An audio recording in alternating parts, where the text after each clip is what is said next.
A young man who really will forever own a little piece of real estate in my heart. I would not be where I am as an actor without him.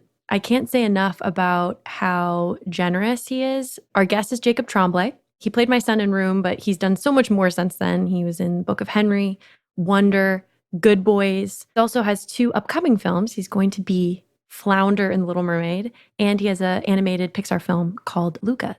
For me, he is, along with Sam Jackson, they are the 2 most professional, prepared, and generous actors that I have ever worked with. He really walks the walk, and even as a young child while filming Room, he just blew us all away with the character that he created and his true belief and passion for this. I have loved talking about acting with him over the years.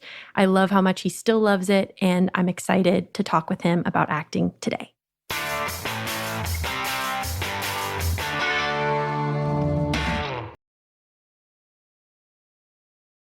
What's your process with creating a character? I think the biggest process I've had to do in order to get into a character was probably for Wonder. I definitely made sure that I knew all about the craniofacial community, and I went to facial difference retreat, and there I was actually able to meet a lot of kids with facial differences and a lot of research on that one. So if you're able to know a lot about what your character is like, it really helps. What's the process like of being on set and embodying a character? What does that feel like for you? It definitely feels a bit weird because I'll bring up Wonder again because when I did have my prosthetics on, I was Jacob, and then I put my prosthetics on, and it's like you'd look in the mirror and you're completely someone else. And honestly, with The Room, there kind of was the same thing going on there too, because I had the wig on for most of the movie. Even doing Good Boys too, I would look in the mirror and this is Max. You just become your character. Did you have any ideas about what being an actor would be like that you now have found out is different than what you expected?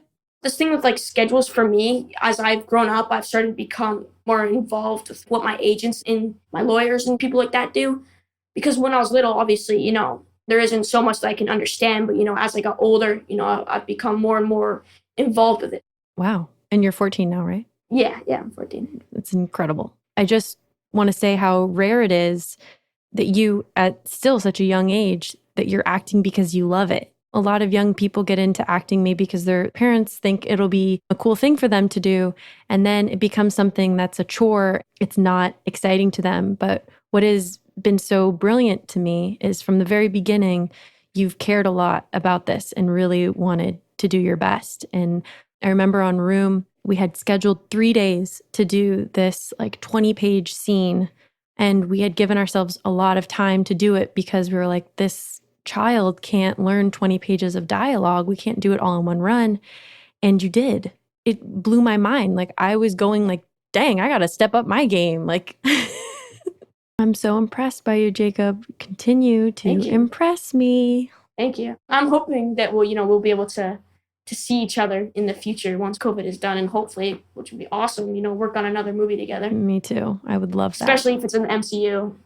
Just put it out there. Just put it out there. Jake wants in. Jake wants in. Kevin, are you listening? I feel like both of us are the 2 most openly gunning to be in a Star Wars film actors alive at this time. Yeah, it's true.